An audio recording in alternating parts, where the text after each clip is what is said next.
Hi everybody, and welcome to your TxRvAdventures instructional video. My name is Lauren, and behind the camera we have Rianna filming us. Today we're going to talk about this Thor A.C.E that we like to call Zoey. Let's have a look.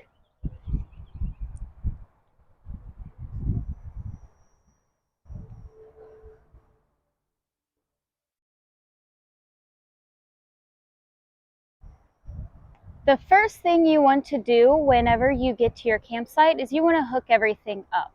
So the easiest thing to do is grab all of your connections. You're going to place them outside. You're going to go ahead and hook it up, going electrical, water, sewer. That's the easiest way to do it.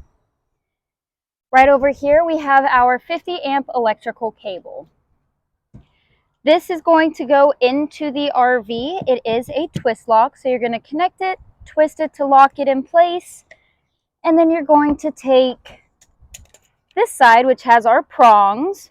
You're going to go over to your breaker box at your campsite and make sure your breaker box is turned off. You do not want your breaker box in the on position, and you do not want any major appliances on the inside of the RV to be in the on position whenever you plug in or unplug. So make sure everything's turned off, plug in, then you can go ahead and flip those breakers on at your campsite. You'll know you have power to the RV when you go inside and you see your microwave has power. Once you have that, you are good to go. After your electrical, we're going to discuss our water hose. You do have a freshwater hose. It'll look just like a garden hose. Usually it is going to be white and blue. And on one side we have our 90 angle, and you're going to come right over to this little black spot that says City Water Connection. You're going to connect your 90 angle into the RV like this, and then you're going to take this side, which has a pressure regulator on it, and hook it up to the campsite. This water pressure regulator will help control the flow of water into the RV, but if you have problems with too low of pressure, you can go ahead and take this water pressure regulator off the hose and just stick it back inside the RV. Please do not forget either the 90 or the water pressure regulator at your campsite. Please make sure they are with the RV. Now, once you are connected with your water hose to right here, you will have flowing water into your RV at all times. Once you're hooked up and you turn on the water, go ahead and go inside, turn on one of your sinks to make sure you have that flowing water. This does not fill up your freshwater fill tank. We will go over that on the other side. Next, we have our sewer, and Miss Rianna is going to get a close-up of what this sewer looks like. And now we're going to show you how to hook up. So once you open up your storage door, you will have a cap that looks like this resting down here to cover up the hole. You're going to pull this off to the side, and right now we do have a sewer cap that is on our connection. So you're just going to twist this to the left to unlock this, and then you're going to grab your sewer hose. As you see, we have 4 hooks as well as a gasket. You're going to stick this underneath here, line it up with these nubs right here, twist to the right to lock it in place, and you are now connected on your RV side. Once you are connected on the RV side, you're going to then take this side, which is a 90 angle, and you're going to go to your sewer connection at your campsite. It will be just a little PVC hole in the ground. So you're going to connect it into the ground, and now you will be fully connected for sewer. Once you are connected, you are able to open this gray handle. This gray handle is for your gray tank. Your gray tank is your shower and sink water, so it is a little bit soapier. It is a little bit cleaner water. So you're able to leave this handle open. All you have to do is pull it out. Please do not ever pull it out whenever you have this side open. It can only ever be open one at a time. At your campsite, you're more than welcome to have this open. Please do not have this open all the time. This is the dirtier water out of the two. This is your black handle. Your black handle goes to your black tank. Your black tank is your toilet water, which again is your dirtier water of the two. Whenever you are getting ready to dump your black tank, make sure your tank is actually full with the sensor inside. You want it to be as close to full as possible so you have enough pressure for the water to actually flow through your hose and into the sewer connection.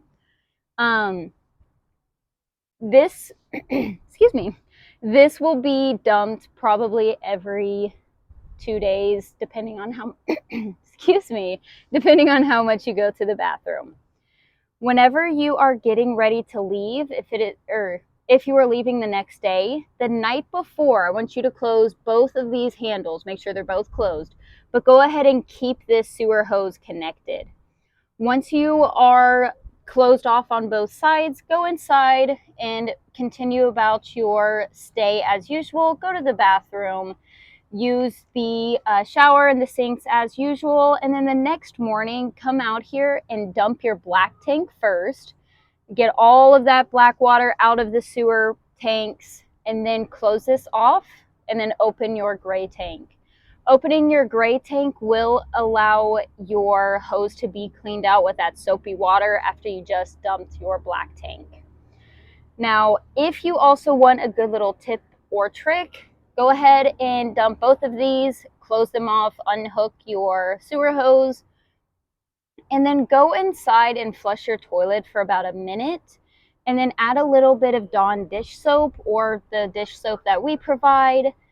And that way, whenever you are driving down the road, that soapy water will clean out your black tank. This is a good way to, kind of keep the odor out, and just make sure that you dump that soapy water whenever you get to your next campsite, okay? Now we're going to take a look at our generator. This is a shared fuel tank with our gas, so just make sure that you stay above a quarter tank of gas if you need to use this generator. It will cut itself off if it does not have enough gas. Right over here where we have this yellow tab is our generator oil. Now, you do have to check your generator oil when the RV is cool and level. We have our full on this side and our add on this side. You have to check it when it's cool because oil does expand, and you want to make sure that the RV is level so that way you get the proper reading. If you need to fill this up, you do have extra generator oil in the storage. Just make sure you add a little bit at a time, usually about 2 tablespoons at a time, so that way you don't overflow it. Please remember that in the hotter months, the oil does get used a bit more. So just be aware you may have to be checking it a little bit more frequently in those hotter months if you are consistently running this generator. We do have a start and stop button right here. We do also have a start and stop on the inside, which we will show you in a little bit. But you have to make sure you press and hold it in the stop position to prime the generator. And then you're going to press and hold start until you hear it kick on. Now down here, it's a little hidden. We have a breaker right where my finger is, right down there. So if you notice that your generator isn't providing any power, but it is running, come out here and check this breaker to make sure it is not tripped. Right over here, we have our altitude adjustment. Down here in Houston, we are closer to sea level than, say, if you're in New Mexico or Colorado. So if you go to any higher elevation, you have to come out here and adjust this altitude adjustment so that way you have more flow of your gas to be able to provide more power for your generator. Once you get back down to sea level, just make sure you twist this all the way back down to your 0. You do have an exhaust, which is located underneath the RV at the back. Now, it is important to know where this exhaust pipe is, because if you are at your campsite and it is very windy, especially coming towards the back of the RV, if any wind gets into that exhaust pipe, it could push your exhaust back in, which could set off your carbon monoxide detector, and that is just no fun for anyone. Please make sure that before you turn this generator on or off, that all of your major appliances are in the off position, such as your ACs. You do not want those to be on, because if you try and start this generator with those on, it is putting it's putting a very heavy load on this generator, and it could cause your generator or your ACs to trip. Now, the last but not least thing about this generator is this cover. You have to make sure this cover is secured properly on the generator at all times while using it, so that way you don't have any backflow of that exhaust. This also does keep it cooler. Do not think that it does the opposite. Please do not take that generator cover off in the hotter months. It is meant to be on there while you are using the generator. Now we're going to take a look at all of our storages. This RV does have some really nice size storages. Miss Rianna is going to get a close-up. And if you can see, there is that shelf up top. So if you needed to bring any foldable tables, you do have the space to be able to put those in, even fishing poles. Again, we have more storage. Now, these storages do also have lights inside of them. You're more than welcome to use them, especially while you're trying to pack things up. But please make sure that you'll turn off the lights when you are not using them. And another really nice size storage. These are all pass-through storages to the other side, so you can access anything on that shelf from either side. Right up here is our hot water heater. If we ever need to tell you to go outside to check out your hot water heater, this is where we'll be pointing you to. And over here, we have a couple of different parts. Right above that power plug-in that we showed you, you have your coax connection. If you have a coax cable with you and you want to bring it, you're more than welcome to. You'll hook up here and at the campground. If you want to use coax cable, again, perfectly fine, but we do also have an antenna on the roof, so that way you can get local channels. Now, this storage is where you're going to find your different hookups. And we do also have generator oil, as well as a fresh water filter.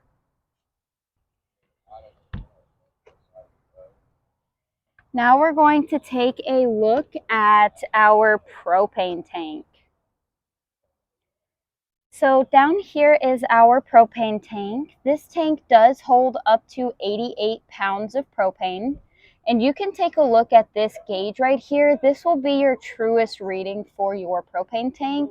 You do also have a sensor inside, so if you notice that it's starting to look a little low, go ahead and fill it up. They'll fill it up right here, and that'll be by a licensed professional.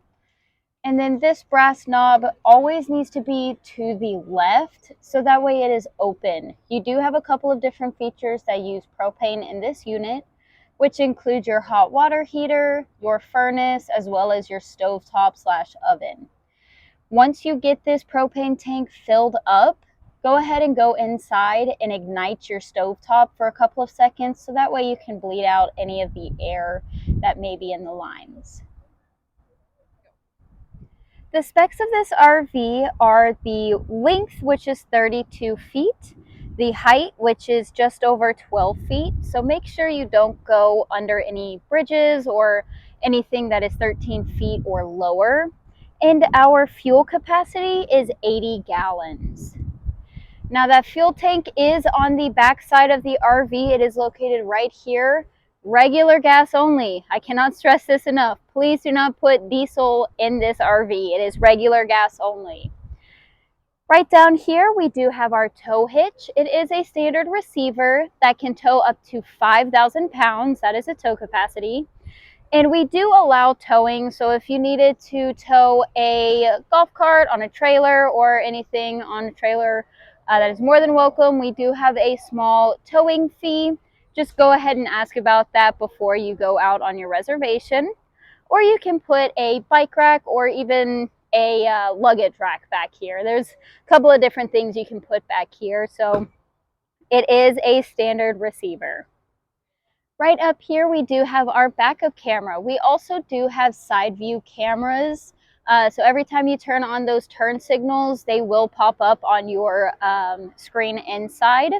You can use this backup camera for backing into your parking spot, backing into a gas station, or even keeping an eye on what you are towing. Those are really great to be able to keep an eye on everything. This ladder right here is generally only for maintenance. We do ask you not to get on the roof because it can get very slick up there with the AC condensation, especially in those hotter months. You will have condensation coming off the roof, or even rain can make it slick. So we do ask you to stay off the roof. Only thing that's up there are AC vents and exhaust vents, which do need to be in the down position when you are in travel. Over here, we do have a couple of different things, which is our awning. But most importantly is, again, the length and the height of this RV. It's the biggest thing on this RV. You want to make sure that you don't go through residential roads that have a whole bunch of trees. And if you have to, just be very cautious and aware of where those trees are so you don't scrape against the side of the RV. And be aware when you're at gas stations of these back corners. That is usually where we see the most damage because people try and turn too early. So a good note is make sure you don't turn until your back tire passes the obstacle that you're trying to turn around. This awning is able to be out. It is not out right now because it is not the greatest weather today. But you can have it out if it's a great sunny day outside. It's great for sitting outside, watching TV, enjoying a picnic outside. Please do not have this awning out if it is windy, rainy, or if you're just not with the RV at all. Okay? Right, and here is one of our favorite features of this RV, which is an exterior kitchen area. We do have a little mini fridge out here, so that way you can keep some of your favorite drinks cold while you're outside watching TV. We do have a little sink over here, plus some storage spaces. And we do have a GFCI protected outlet in there, as well as a little light. Please make sure that no water gets shot into those GFCI protected outlets. It could potentially trip your GFCI breaker, which we will show you where that is located on the inside to reset if needed. Right next to the outside kitchen, we have this little propane outlet. If you have a barbecue grill that does have this type of propane connection, you are more than welcome to use it. Just keep an eye on that propane tank. Again, the truest read is on the gauge that is outside. Right up here, we have our furnace exhaust. This does get very hot. This metal piece gets very, very hot if it is on, especially in those colder months. So please be aware, you don't want to put your hands on that. You don't want any kids to put their hands on it. It does get very hot. Right here, we have our freshwater fill tank. You just got to take this cap off. You're going to grab that freshwater hose that you used for the city water on the other side. Hook up your water, stick your hose in, and let it fill up. This will be used for using water while you're in travel, using your water pump. So if you need to go to the bathroom, wash your hands, you will use that water pump to pull water from this fill tank right here. Now there's two different ways you can tell when it's full.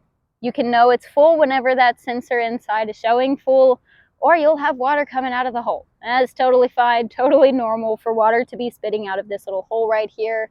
Once you see that, just go ahead and unhook your hose from your water feature, pack it up, and put this cap on. All right, this fill tank is, again, only really while you're dry camping or in motion. You do not need the water pump on if you're connected on the other side to that city fill tank, okay? Right here, we do have a little storage Miss Rianna is going to show you. This is not the biggest storage, but it does provide some extra space. You can fit some cases of water in there or any other small exterior items.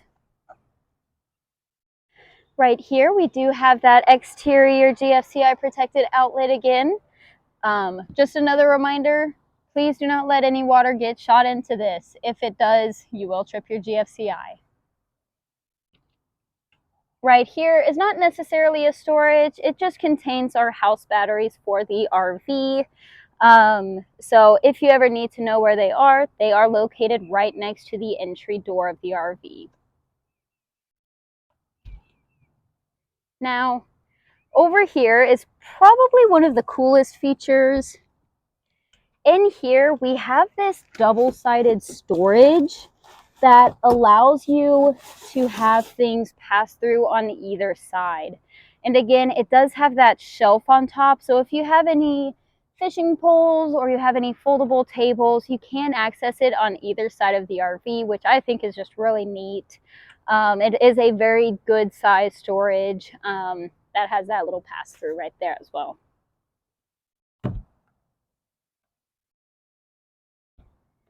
Now, above that nice storage is our outside TV. Our outside TV is located underneath the awning for protection. You're more than welcome to use this outside TV, and it does pull out, so you can adjust the angle to wherever you need to. If you have anything such as a Fire Stick, PlayStation, Xbox, or anything that is used to used for the TV via HDMI cable, you can connect that outside or inside as well. If you want to use this TV, you can use antenna search or your coax cable to watch live TV. Now, let's take a look at the inside.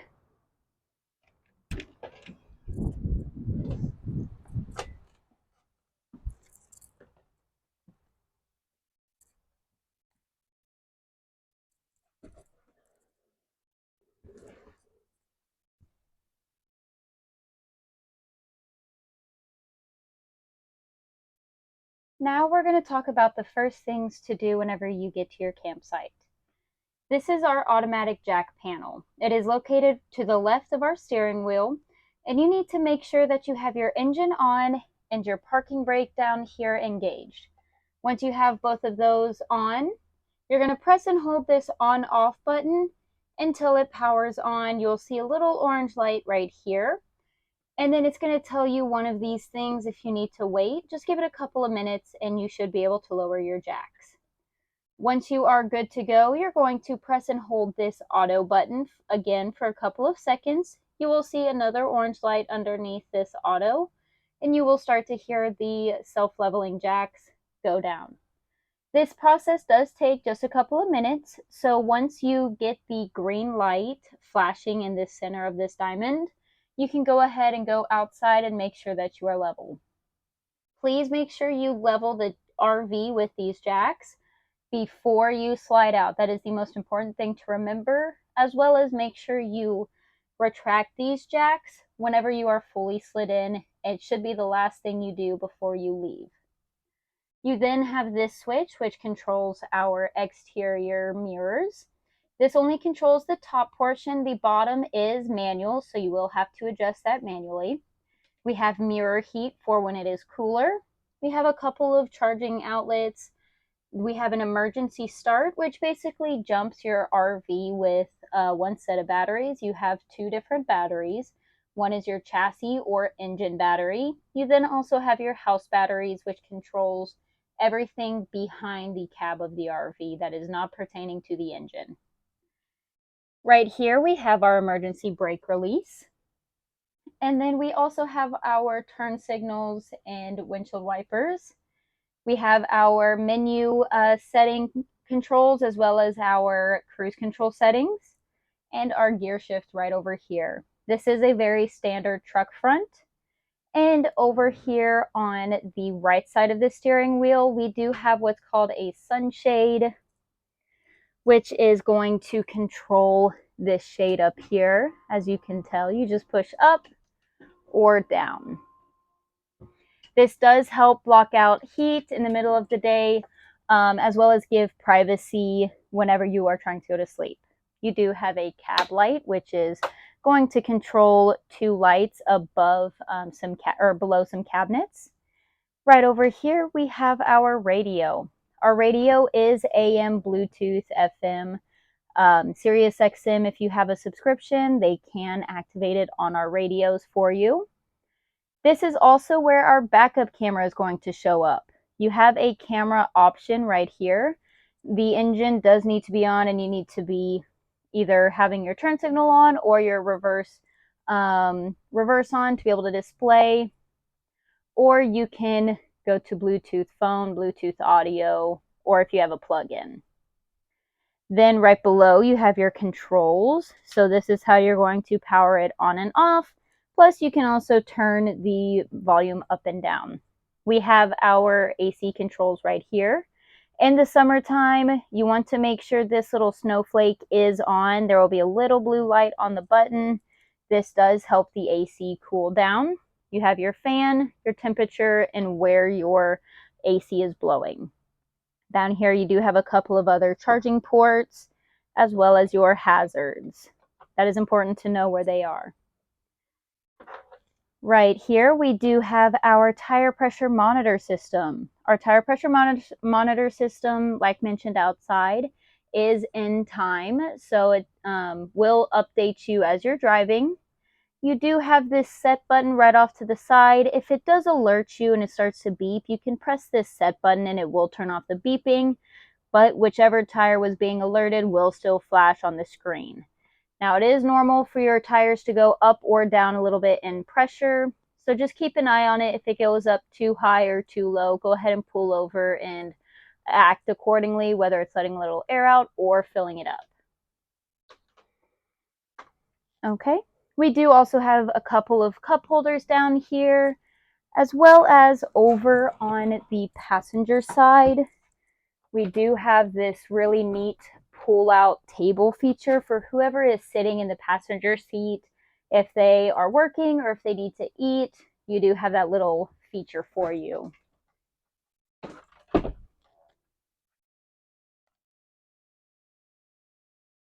We are now going to take a look at our main control panel. This is located just on the inside of the entry door to your left.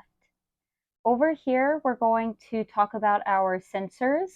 As mentioned outside, this is how you're going to be able to tell how full your sewer tanks are, as well as your propane. So all you have to do is you're going to press the little black nub directly above the letters, and you'll have a certain amount of red lights that will show up. It goes empty, 1/3, 2/3, and then full. So as long as your propane is showing anything above empty, you are good. Please keep an eye on your sensors if you're trying to use it for your furnace, your stovetop, or using it for your refrigerator. Or you can look outside on your propane tank, as that is the truest read. You then also have your battery. You have fresh water, which is important to know the level of if you are dry camping or boondocking. You also have your black tank and your gray tank. Make sure you dump your black tank when it is showing full or close to, or 2/3, my apologies. So that way you have enough pressure to be able to fully dump your tanks. You then have your slide extend and retract button right here. Again, engine does need to be on for the jacks as well as your slide out. Please make sure your jacks are down before you extend. All you have to do is press in the up position for your slide out to fully extend. You do have two different slide outs on this RV. The slide out button for the living room is this switch, and then you also have a slide out button in your bedroom. Whenever you're getting ready to leave, please press and hold on the retract side before you raise up your jacks, and you should be good to go. You have your water pump right here, which you know is on whenever you have this little red light next to PMP. This water pump will be used if you are dry camping, so that way you can pull water from your freshwater tank up here.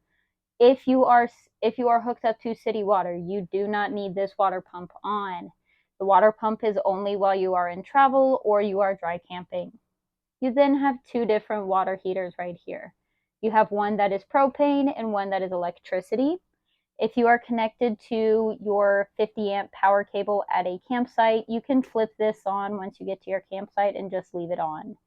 It is not an instant hot water heater, so you do have a tank. It does take about 20 minutes for either of these two options to fully heat up. Over here we have our generator start and stop. This is also where we're going to read our generator hours. We're going to get those numbers before you leave as well as when you return from your trip. The most important thing to remember about your generator is that all major appliances should be off before you start or stop this. This could possibly overload the generator if you have major appliances such as your AC on. In order to start it, you're going to press and hold in the stop position for about 30 seconds. This will allow the generator to prime, get the oil and gas flowing through the generator, and it makes for an easier startup. Once you have held your stop position for about 30 seconds, you can then press and hold start until your generator kicks over. Once your generator kicks on, you're going to give it about a minute for it to fully start supplying power. You will know that you have power to your generator whenever your microwave turns on. Once your microwave has electricity to it, then you can go ahead and turn on your ACs or plug anything into your outlets. Next, we're going to look at a couple switches down here. This is going to be for auto gen start. Y'all do not need this. It is disabled for majority of the RVs. And then down here we have a couple of different light switches. This one is your living room light. And then this one is going to be, I believe, your awning light. Right here, this is your step switch, which is the automatic step right outside the door. If you want this to stay in the out position while you're at your campsite and not have to wait for it to fully extend, go ahead and leave it in that off position. It will automatically retract if you put the RV into drive. You also do have some step lights right down here, so that way you can see where the steps are at night. Up here, we do have an inverter. The inverter is going to be for your fridge. Your fridge does run on what is called your inverter, which uses battery power from your house batteries to keep cool if you don't have your generator on or you're plugged into shore power. You want to make sure this green light right here is on. If it is not, you just press this button right here and it'll turn on. Again, this will keep your fridge cold while in motion if you do not have your generator on. Please do not leave your RV alone with the inverter on for more than really 5 to 6 hours. As the inverter does drain your batteries, you don't want them to fully die, so that way you still have power to the back of your RV. Right here we do have our awning in and out switch. It is a rocker switch. So whichever way you want the awning to go, you're just going to press and hold in that position. Now again, as stated outside, please do not leave this awning out if it is windy, rainy, or if you are just not with the RV at all. This is your main battery disconnect for your house batteries. This should always be in the on position. It is actually pretty tough to turn it to the off position. So just make sure it always stays on. If you have no power, this should be one of the first places you check to make sure that it is in the on position. If that's good, then we'll talk about the breakers inside the RV as well as at your campsite.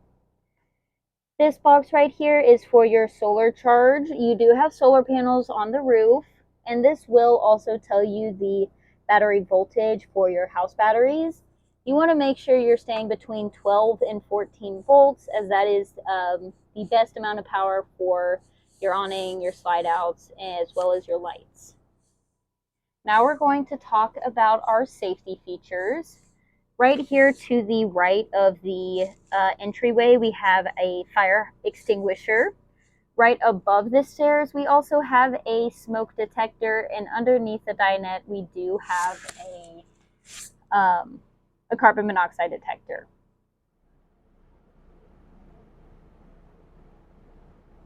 Capybara, capybara, capybara, capybara, capybara, capybara, capybara, capybara, capybara.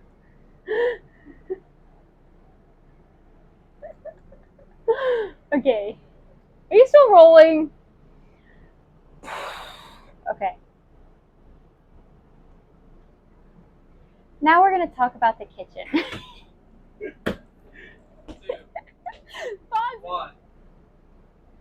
Now we're going to talk about the kitchen.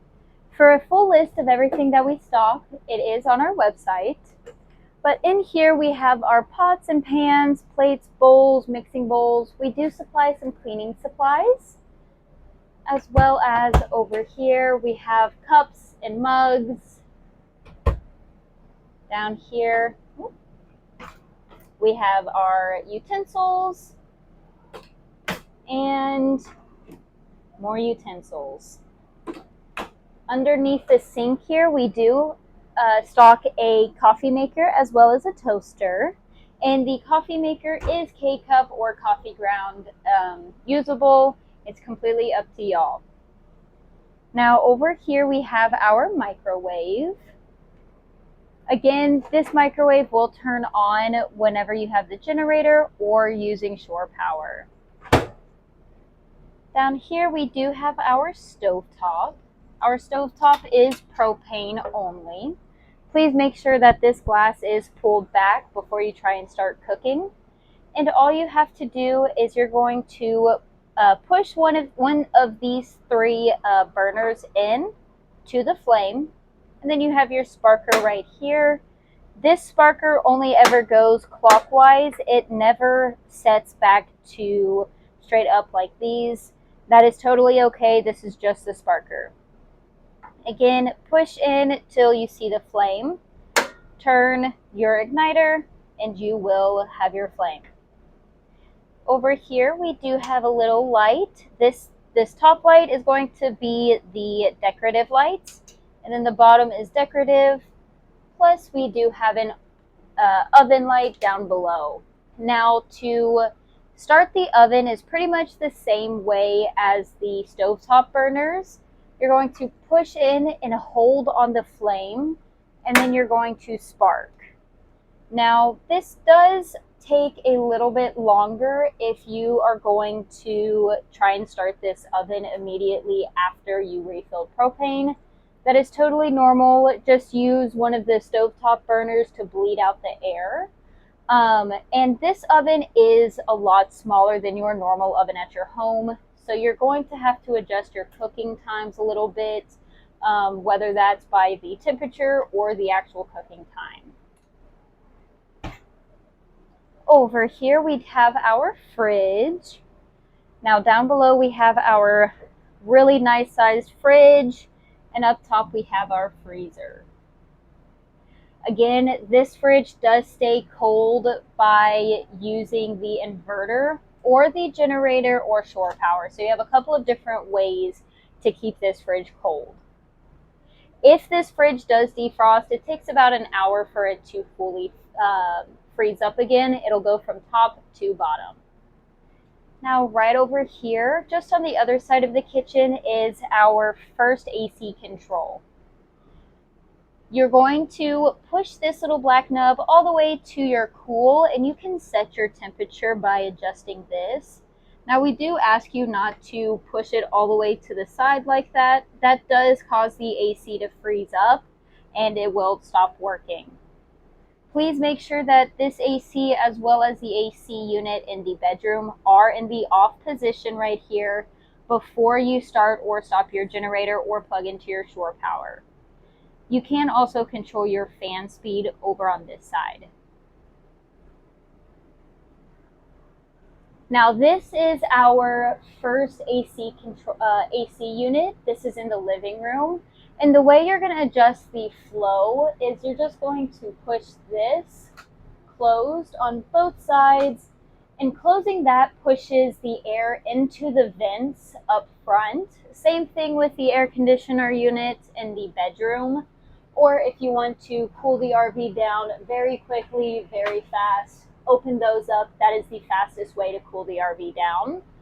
And then you do have two vents or two filters on the sides of the air conditioning units. This goes for both air conditioning units. If you're in a dustier place such as Big Bend or even the Grand Canyon, please make sure that you're checking those filters to make sure that it's not dusty. If they are, you can just clean it with a damp cloth and pat it dry and then reinsert those filters. If it is filled with dust or sand, it does prevent the AC from cooling properly. So please make sure that those are clean, okay? Now we're going to discuss our bathroom. So our bathroom is actually quite a nice size. You do have a really nice size shower in here. For reference, I am 5'5", and you have a good amount of space in here. You have a skylight up here, so if you're a taller person, you can still have that extra wiggle room. Plus, you can do some chicken wings in here. It's pretty wide in here, so you have a good amount of space. Now, Mr. Logan is going to show you the nozzles as well as the head. So down here is how you're going to set your temperatures. And whenever you're taking a shower, because you don't have unlimited hot water, the best way to take a shower is what we call a military shower. Right here, you have a little button that is going to control the flow of water coming from your shower head. Once you get your temperature set just right, you're going to get your hair wet, get your body wet, stop the water by pressing this button. Then you're going to lather up, get everything nice and clean, press that, and then rinse off. Once you do that, you are good for your next shower. Give your hot water heater about another 15 to 20 minutes to heat back up, okay? Over here, we have our bathroom sink, my apologies, as well as below we have a little bit of storage for y'all. We do have a little trash can. This is where we do expect y'all to put any wipes or anything that should not go in the RV toilet. Please dispose of it there. We do supply RV toilet paper as well as washcloths and hand soap in here. The only toilet paper that should ever go in our toilet is RV safe toilet paper. And again, we do supply some. If you run out, either your campsite or even Walmart has some RV safe toilet paper. For your toilet, you have a pedal on the right side that you can press down to be able to flush the toilet. Now you want to make sure that you press and hold this pedal for at least 10 seconds after you go to the bathroom, so everything flushes down the toilet fully and you don't have anything staying at the top of the toilet. Now, while in motion, if you do want a little bit of extra water in the bowl, you can press and hold this lightly, which does fill up the bowl a little bit. These RVs do not have water in the bowl whenever you're in travel, so that way water doesn't move around and slosh outside of the toilet. Again, please make sure that you do not put anything down this toilet unless it is RV safe toilet paper. Right over here, we have a couple of different switches. We have a light switch, a fan for right above us, which is an exhaust fan. And then we also have the water pump switch. So if you're in the bathroom and someone forgets to turn it on, you can also turn it on from in here. Next, we have our GFCI. This is a protected outlet, but this is also our reset. So if you have any troubles with any of your outlets, come in here and see if there's an orange light, and you can press this middle button to reset it. Now, if after you reset this, you're still having trouble, you can then go and check your breaker box, which your breaker box is located right underneath our master bed over here. So all you do, you're going to press this bottom and this little lid will pop up, and you have all of your breakers for your major appliances such as your microwave, your front AC, your water heater, kitchen receps, your general receps, and your converter. Now over here, we do have our fuse box.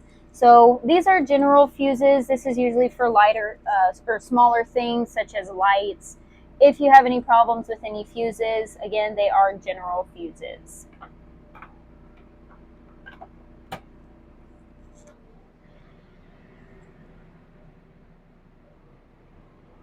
In here we have our master bedroom. Off to the left side of the wall, we have a couple of different controls. Up here we have our AC control. Now this unit only controls air conditioning for the master bedroom. If you want to turn on your furnace, you do have to go to the air conditioning in the hallway by the kitchen. Next, we have our slide out, extend, and retract for the master bed. Again, this does need to have the engine on as well as the parking brake engaged with the jacks down. You then have a little light switch for your master bedroom, and down below you have two different sets of electrical outlets for charging. Now this little half bar does include a couple of things. You have a light underneath, as well as two very large drawers, a window, and a master bedroom TV up top. I know everyone loves that master bedroom TV. Over here, we do have some really nice closet space. We have our stairs or our ladder for the upper cab bed. And then on the other side, we do have extra linens and towels for the other beds. And if you notice, we have that hanging bar for being able to put any clothes up on that rack.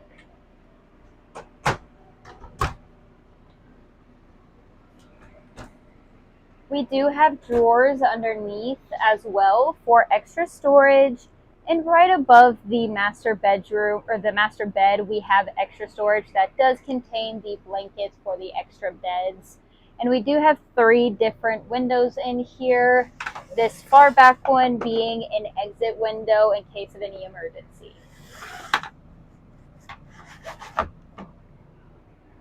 Now, also right underneath the bed, we do have our carbon monoxide detector down here.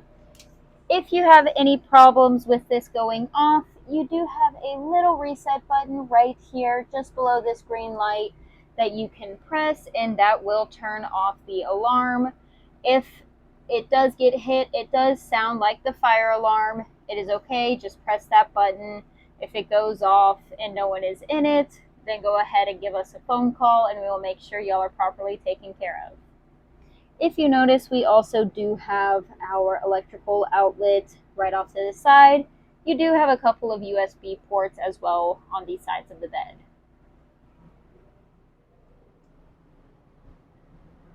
In here, we have three different bed spaces plus extra seating. As you can tell, our driver and our passenger seats are turned, and they're very easy to turn as well. There is a lever on the side of the chair. All the way back here, you're going to push backwards, and that is how you're going to be able to turn the chairs around, so that way you have more seating for entertainment.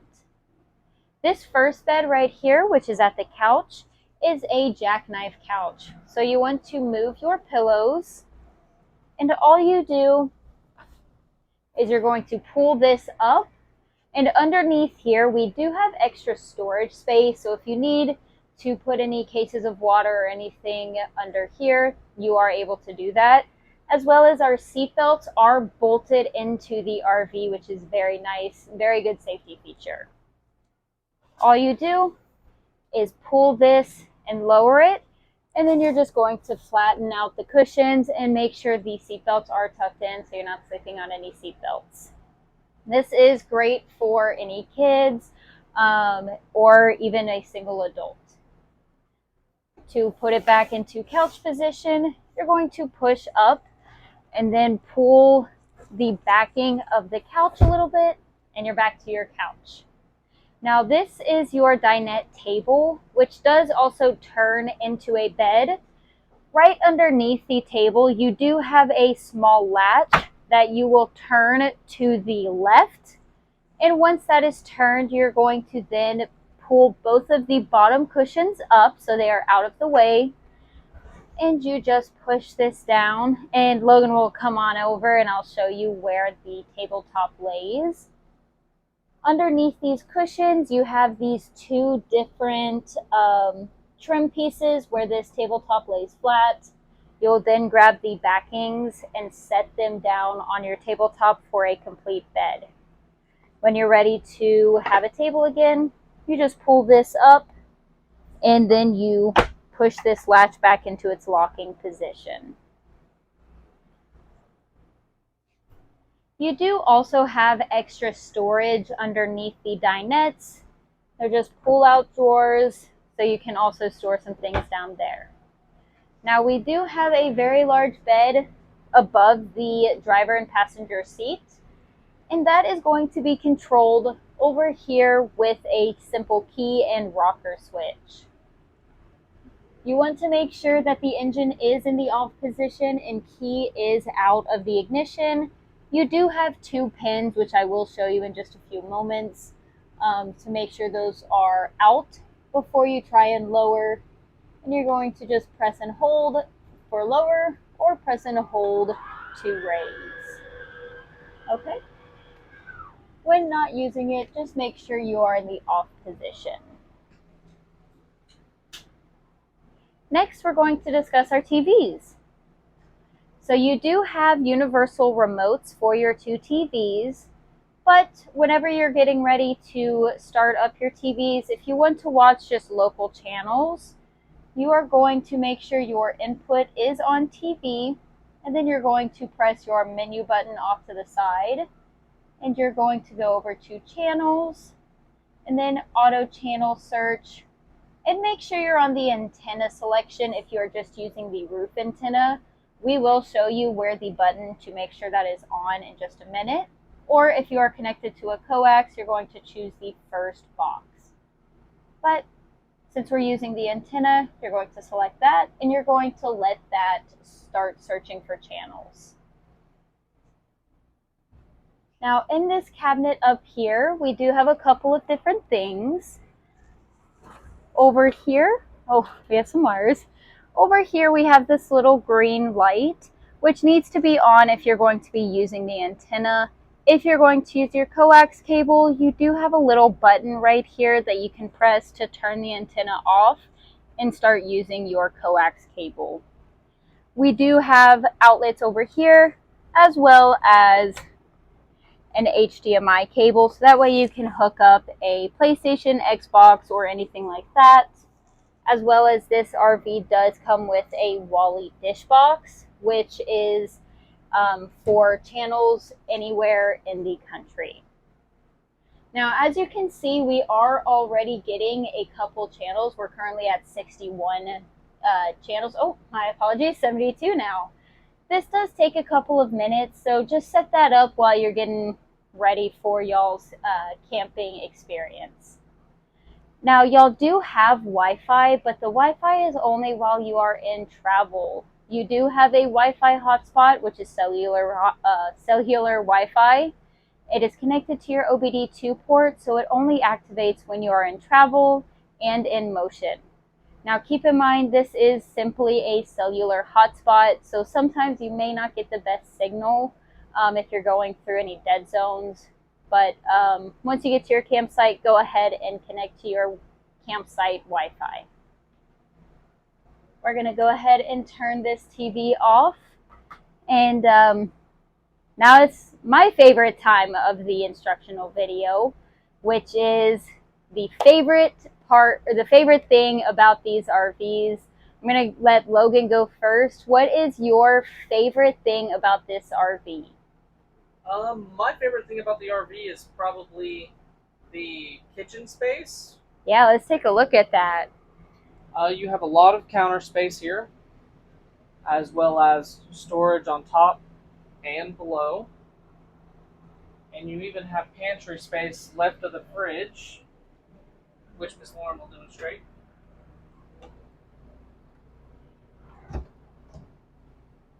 Three drawers. And then one more cabinet up here. Yes, this RV has a ton of great storage space, not just for the kitchen, but also for your clothes. You have that really nice sized closet in the bedroom, as well as drawers all throughout here.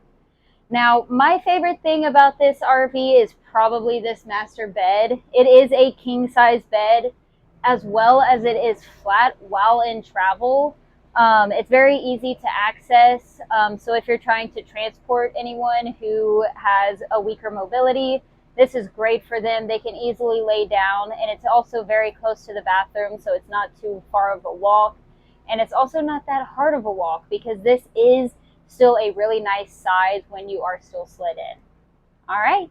Thanks for joining us here at TxRV Adventures, and we can't wait to see you for your rental.